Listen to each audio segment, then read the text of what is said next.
So we have a pretty big week when it comes down to big tech reporting earnings this week. I thought that I would go live for our Sunday stock talk and break down the top 5 stocks that are going to be reporting earnings this week. Again, if you ever want to tune on into these live sessions, they're free. They're on my YouTube channel, and all you need to do is subscribe. And every single Sunday, right around 6:30 to 7 p.m. Pacific Standard Time, I like to go live to kind of prep for the overall week.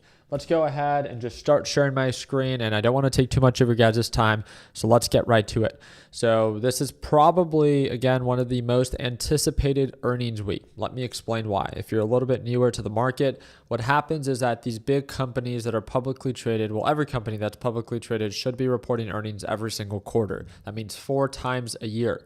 The really cool thing about this is that it does present a lot of volatility.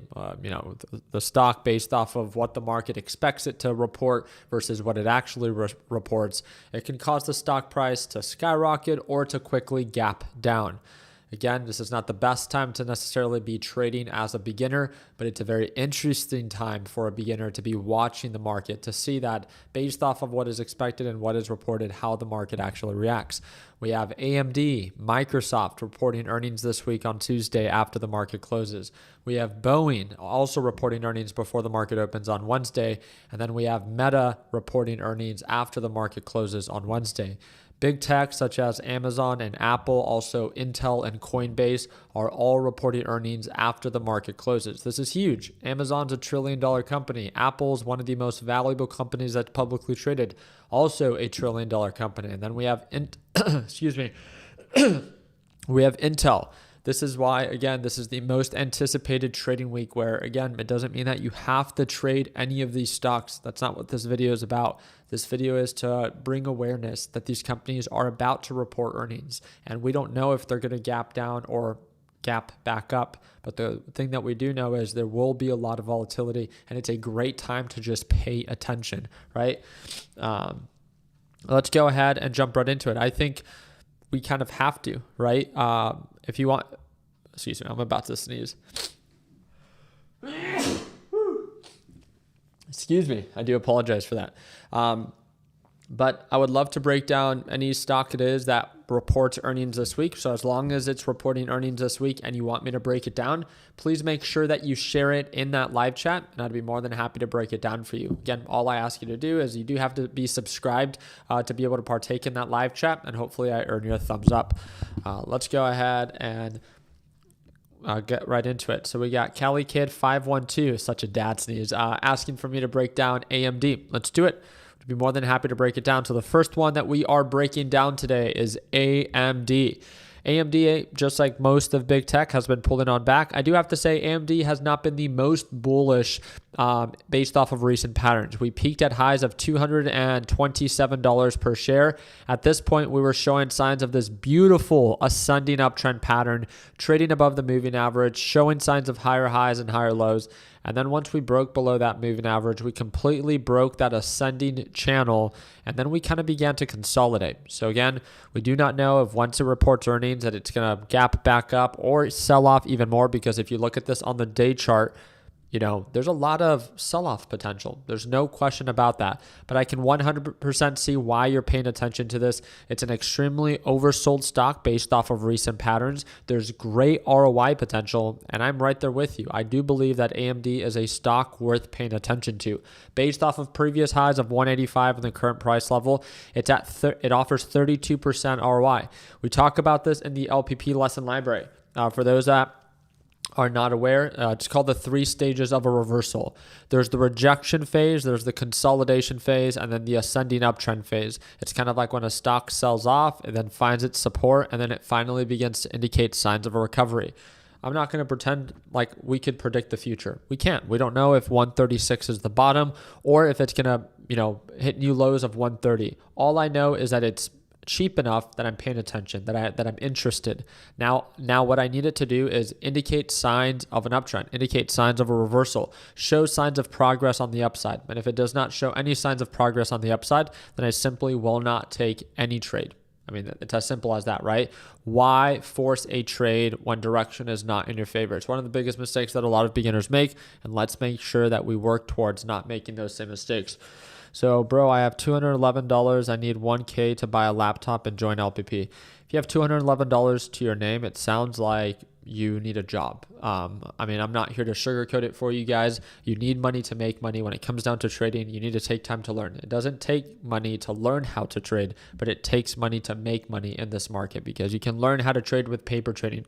If you have the time and you value the structure and the live trading sessions, then yes, you can join LPP.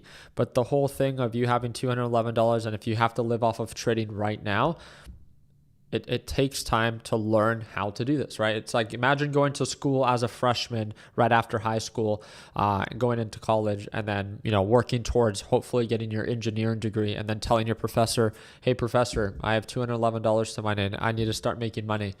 It's like, okay, well, you need to take time to understand how to become an engineer, right? Well, you need to take time to learn how to become a trader, right? In this market, how it works, how the idea of, the series of good best practices, breaking those bad habits, that all takes a really long time to build your understanding of the market.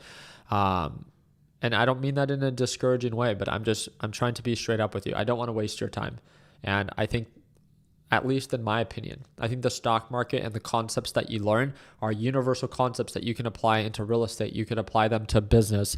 But with that being said, it takes time to learn those concepts. And if you are in an urgent position in life where you need to make money, then I would encourage you to get a job. There's nothing wrong with that. I had a job while I was learning how to trade, and it really put me in a position where I didn't have to force myself to do something that I eventually ended up regretting when it came down to trading in the market. So again, I'm not trying to be disrespectful by any means. I'm trying to be real with you, and I hope that you can see that. Let's go ahead and move on to the next one. So, Ricky, do you recommend a funded account to trade stocks? No. What was your day job before trading? I did tech sales. Coinbase. Yeah, let's do Coinbase. I think Coinbase is a perfect one, especially with crypto's recent performance. For those that are not aware, Coinbase is set to report earnings after the market closes on Thursday. I think that's a great one to be paying attention to, especially as it's become a little bit more on the overbought side. Has it not? Is it just me? It's a little bit more on the overbought side. When it trades at 170, let's look at Bitcoin's performance right now, because we all know that, Coinbase's price is based off of Bitcoin's performance. Wow. Okay. Coinbase is going to be super bullish then. By the time that the market opens, Coinbase is going to be testing $270 per share. I'm pretty certain that it's going to be at 250, 260. It's going to be very bullish, because Coinbase, Bitcoin's price is very bullish right now, and it's working towards testing previous highs. Look how similar that setup is. But Coinbase is closed right now, so it didn't have the potential to gap back up. So it looks like, again, Coinbase is set up for a really nice gap up as long as their earnings comes out better than what is expected, and Bitcoin's price, holds up well, then great. If we actually break above this resistance, I just want to make you aware that this has been a previous resistance for BTC, and we have not actually been able to show any signs of progress. It is an overbought previous resistance range. So if it does still stay as a valid resistance, then we cannot be surprised when Coinbase ends up getting rejected and then selling back off. Just something to pay attention to. We can't predict the future of what Coinbase is going to report. All I know is that, hey, this is a previous resistance for BTC, and when BTC gets rejected, so does Coinbase. It's just something to be aware of, so you're not surprised. Let's go ahead and move on to the next one. This is going to be the third one that we break down. Two more after this. We have Boeing. Okay, so we have Mark Serrano. Appreciate you tuning on in. Thank you again for the suggestion. The next one is going to be Boeing. Let's go ahead and break this one down. So Boeing has been going through a pretty rough patch, I would say, based off of all the issues and legality that it's been going through, all the conspiracies. Boeing went from highs of nearly $270 per share from the start of 2024 to now hitting lows of 160. Now it's kind of trading sideways. Let me ask you this, for all those that are part of LPP, if I were to ask you from the 3 stages of a reversal, this is a perfect example. This is the rejection phase, this is the consolidation phase, and this is the confirmation stage, right? This is a real world example of the 3 stages of a reversal. What stage would you say Boeing is right now? Is it in the rejection phase? Is it in the consolidation phase? Or is it in the confirmation stage? What would you say? Please let me know in the live chat. What would you say? For all those that are part of LPP that have taken time to actually review the course, that's again for beginners, what would you say? It's very simple, right? Is it indicating any signs of progress on the upside? No. A lot of you guys would agree that it's kind of just consolidating. Consolidation means that it's establishing or trying to establish its support. It doesn't mean that it has to recover. It just means that it can. Sometimes it quickly recovers. Sometimes it consolidates and takes a little bit longer before it begins to recover. It could also consolidate, get rejected, and then still make new lows. This is why the confirmation stage is so important. This is why the 3 stages of reversal is a concept that I love to talk about over and over and over and over again, because again, we need to make sure that we wait for that confirmation stage. So that would be my big what if. Boeing right now is cheap. I love the recovery potential. I love everything about it. The only thing that I don't like is the price action. There's no progress on that reversal setup. So that's why I would wait for stage 3, wait for confirmation of reversal. And if it does, I don't care if I get in at $200. I don't need to get in at the lowest price. I want to get in when it makes sense and it's indicating signs of recovery. I do believe that Boeing is a stock worth watching, especially at these levels. But the price action just isn't bullish right now. And because of that, I would say that it's a watch, not necessarily a buy, because we don't have that confirmation. So let me know what you think about that. So can you take a look at PLTR? Reports are on 8/2. As long as it's this week, then I'm all for it. PLTR is known as Palantir, right? Where is it?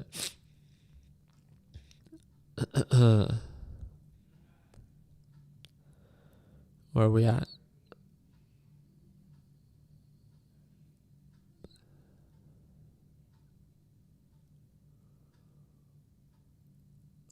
So 29th, 30, 31, 1, 2. Am I blind? It's not this week. Yeah. I do not see it set up for this week. And if I remember correctly, PLTR is a very overbought stock based off of recent patterns, but it's very, very, very bullish.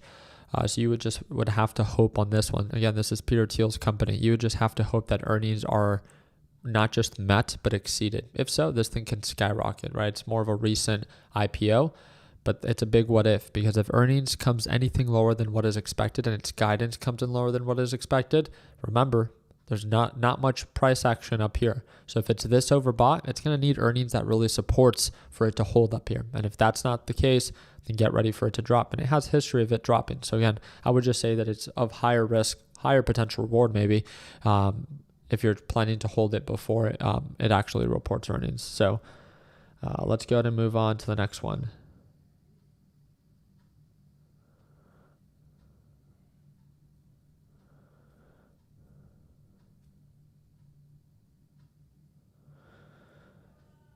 All right.